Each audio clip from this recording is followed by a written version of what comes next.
Sophie Cunningham suffered a right knee injury on this play, and despite the potential severity of the injury, a big conversation point around this is that the WNBA is not doing enough to protect the safety of their players. Very, very sad and unfortunate what has happened to Sophie Cunningham. Sophie Cunningham, let's be clear here. Sophie Cunningham was targeted. Let's be very, very clear here. Sophie Cunningham is on the floor, clutching her knee, and the building holds its breath. Replays roll, angles multiply, and a single question starts a wildfire debate across the basketball world. Was this a freak accident that happens in a fast, physical game? Or was it part of a pattern that the league must confront with clarity and urgency?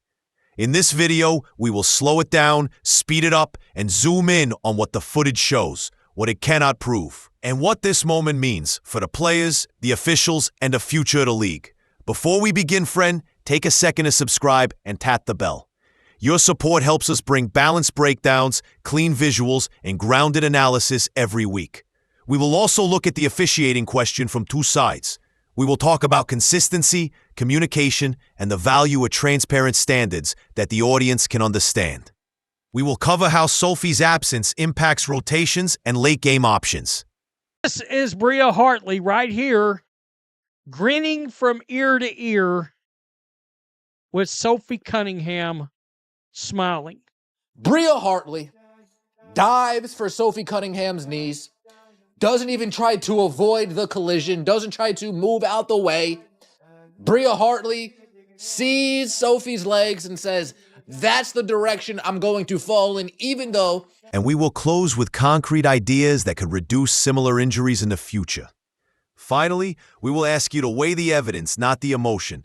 If you want fair coverage that respects players and fans, subscribe now, and let us begin. Picture the setup. The ball handler drives, the defense collapses, and secondary help rotates from the lane line. Bria Hartley steps across the cutoff space, then loses balance as bodies collide. Momentum carries her downward, and her body weight shifts into Sophie Cunningham's planted leg. In real time, the play looks messy and fast. In slow motion, you can track hips, knees, and center of gravity. The planted foot absorbs force while the upper body twists. The result is contact at a vulnerable angle for the knee, especially when one play is upright and the other is falling through the lower frame. Our approach is simple. Describe the mechanics, do not guess at motives. The defender rotates his help, loses balance on a tight step. We're dealing with a right knee injury for Cunningham, and this is going to be contact. Of course, the player for Connecticut is going to fall into the outside of her right knee, and what that's most likely going to do, we can't exactly see her foot position down here, but I think what this is causing is a forced valgus load from the outside of Cunningham's knee, pushing it inward. If we back this up a little bit, initially you can see how her right foot is pointed forward, and so any sort of impact is going to cause a hyperextension, pushing the knee backwards. But then as the play continues here, it looks like she initially picks up that right foot. We can see it start to move a little bit. That's going to start to rotate her body so that now when the Connecticut player comes in and lands on her, the force is coming in from the outside of the knee and pushing it inward. What this is going to do is potentially cause a number of injuries to the inner medial side of Cunningham's knee from this forced external valgus. It collapses into a planted leg. The attack is vulnerable because the leg is extended and weight-bearing. This combination often produces scary visuals that look worse in slow motion than they feel in real time. But here, the pain is obvious. The camera lingers on Sophie's face, and the story shifts from the ball to the body, from a possession to a player's health. After the whistle, the training staff moves quickly. Sophie sits up, tests the leg, and tries to breathe past the shock. A teammate offers a hand. Another speaks quietly, trying to keep her focused on small steps, not big fears. Across the court, you can read mixed expressions. Some players show concern, others look away, and a few reset their focus on the next possession because the game does not pause for long. That is the strange rhythm of sports. An injury belongs to one player, yet everyone else has to keep moving. Sophie stands and limps toward the bench to a wave of applause. Viewers at home feel the tension through. Sophie Cunningham was flat out targeted by a dirty, dirty player. Can continue to survive these things. Here you see Sophie Cunningham laid out on the floor, holding her knee. The lady was in tears, crying as Lexi Hall approached her to help her. The screen.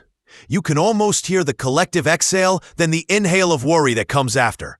A season is a chain built day by day. When a link snaps, plans change. The only responsible stance right now is patience. Let the medical team test, scan, and report.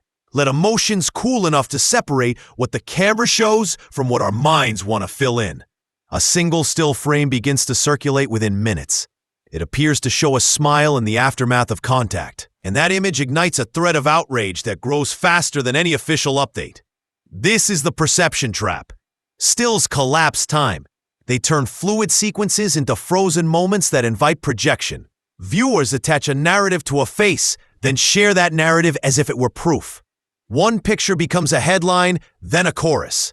Meanwhile, the full clip tells a longer, less dramatic story that includes confusion, movement, and context outside the crop rectangle. I think it's one of those things where people are looking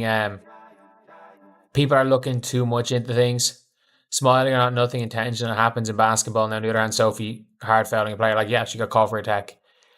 Like, I think we're looking too much into this.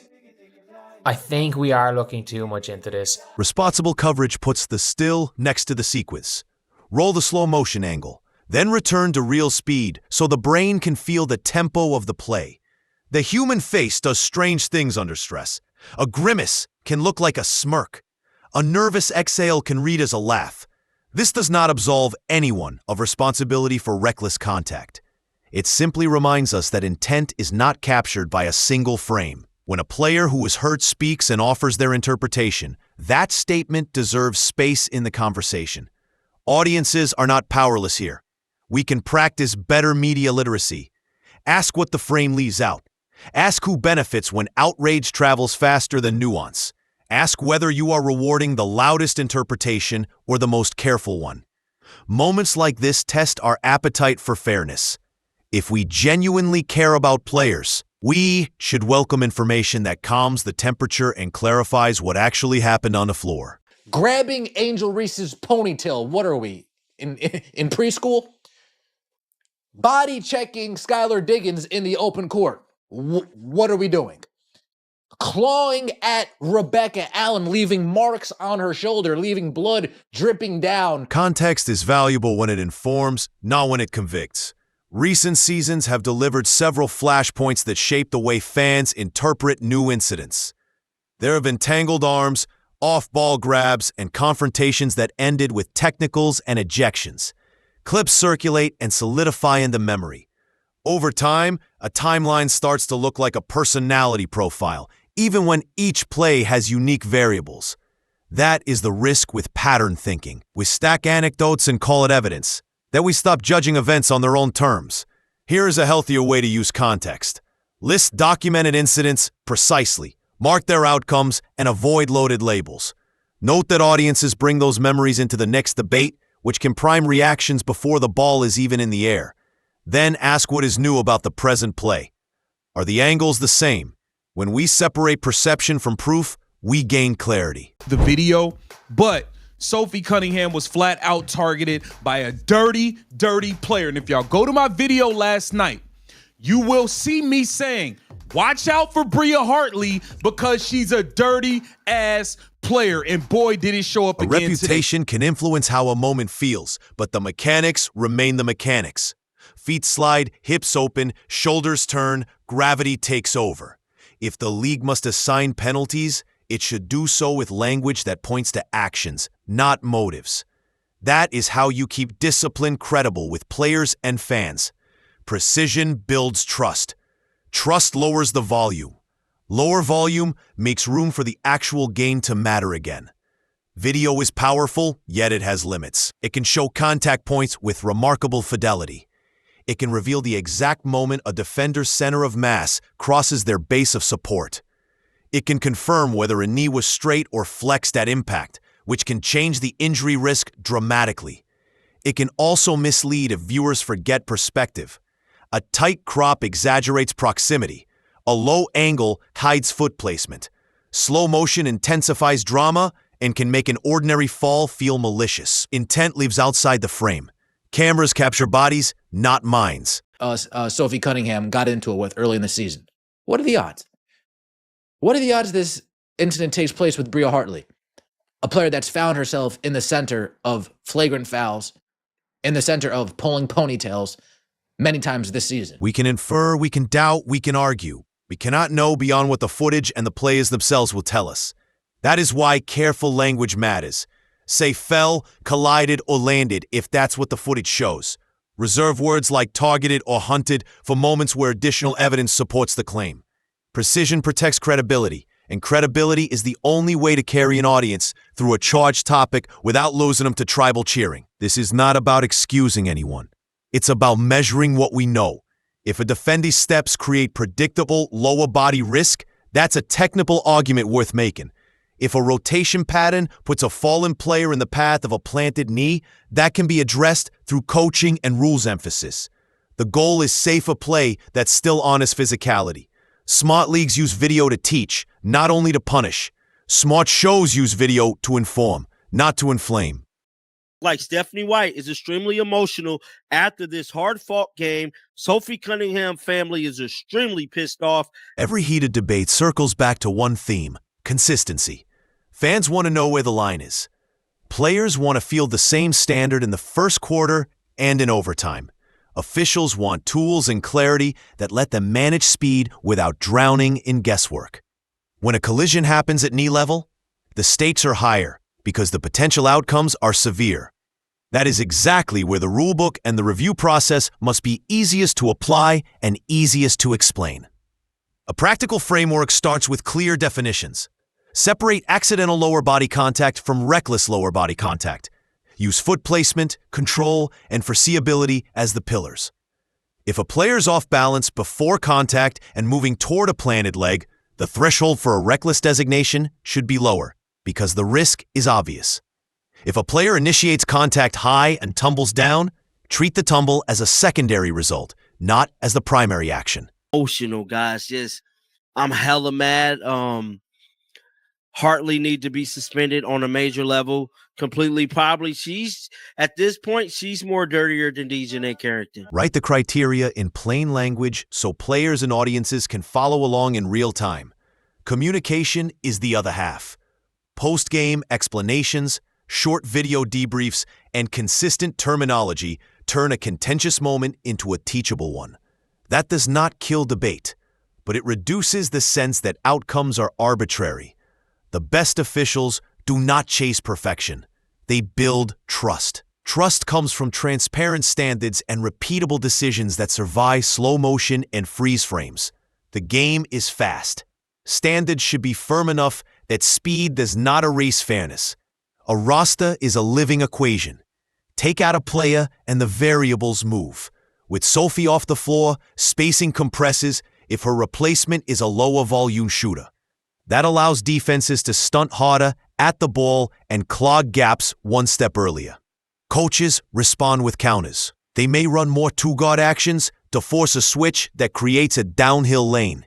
Your reputation precedes you. Based on your previous actions, I need to assume all of these plays that you take place in are dirty plays because that's the kind of player you are. They may insert a shooter to keep a weak side tag honest. They may lean on a veteran to stabilize second units that lose voice and edge. Leadership is harder to quantify, yet it shows up in clutch time. Sophie talks, points, and organizes. Without that presence, timeouts carry a different tone and some possessions lose their crisp timing. You might see more set plays to compensate for the loss of organic reads. You might also see a younger player grow in the extra minutes, which can pay dividends later. The defensive identity shifts too. If Sophie guards physical wings or provides early tags on the roll, rotations have to adjust.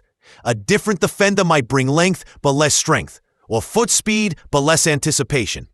Coaching is a constant puzzle. The good staffs treat injuries as constraints, not excuses. They tell the team the plan, stick to simple rules, and embrace ugly wins while the chemistry recalibrates. Not every player built a bond with the crowd.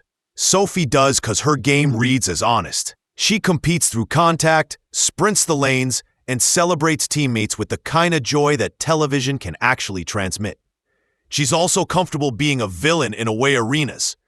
That mix plays well, It invites casual viewers to care and gives diehards a reason to ride the emotional swings of a season. When she hits a big shot, she points without taunting. When she gets hit, she bounces up when she can. And when she cannot, the contrast is sharp. Narratives matter. A season is a story, and Sophie gives producers great material. That's why this injury pulled so much attention. It's not only about a knee, it's about a character exiting the stage when the plot is getting good. Viewers sense the loss, even if they cannot define the X's and O's.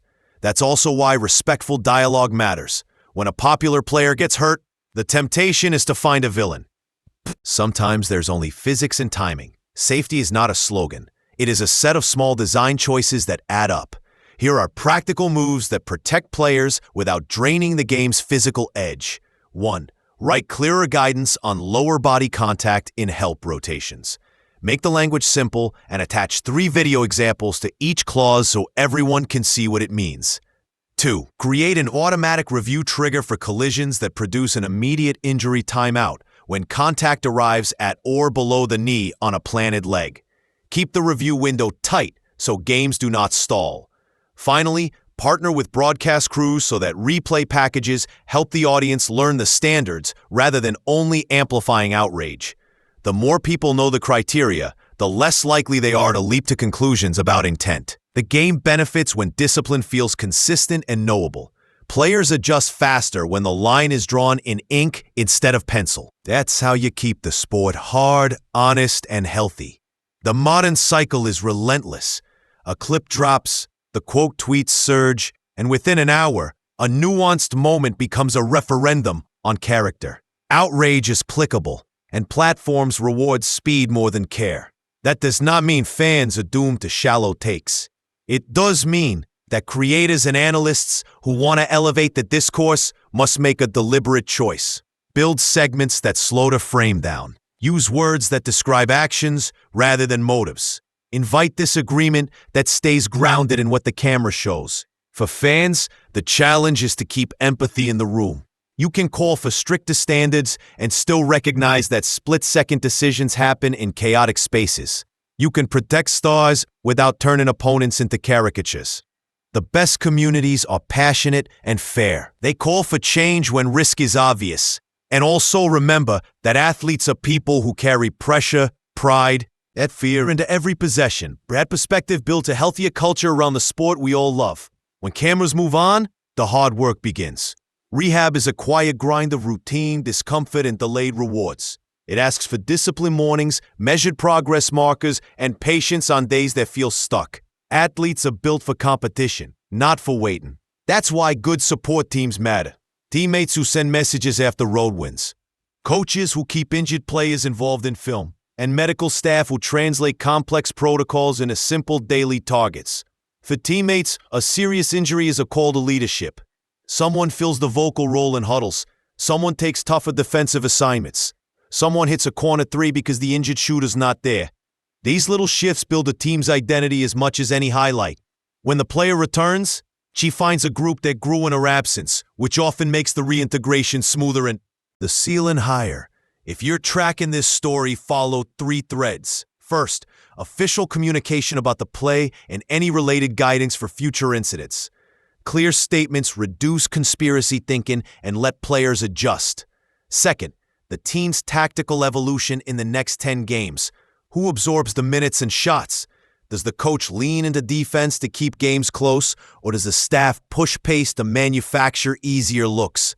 Third, the league's messaging about player safety in general. Small changes in review language can signal a larger philosophy shift.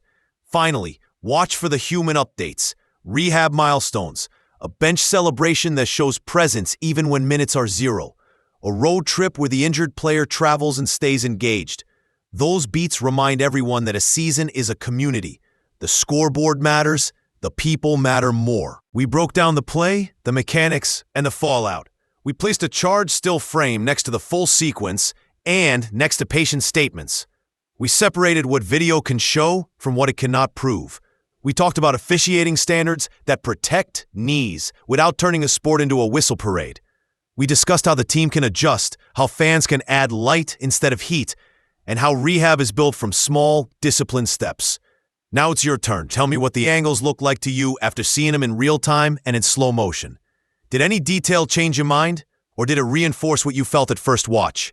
This channel stands for respect, clarity, and honest love for the game. If that resonates with you, subscribe and ring the bell so you never miss a breakdown. Your comments shape the next episode. Your shares help good conversations outrun hot takes. Thank you for spending time here and for caring about players as people. We will keep bringing you careful analysis, clean visuals, and storytelling that treats the sport with the seriousness it deserves. Take care, friend, and I'll see you in the next one.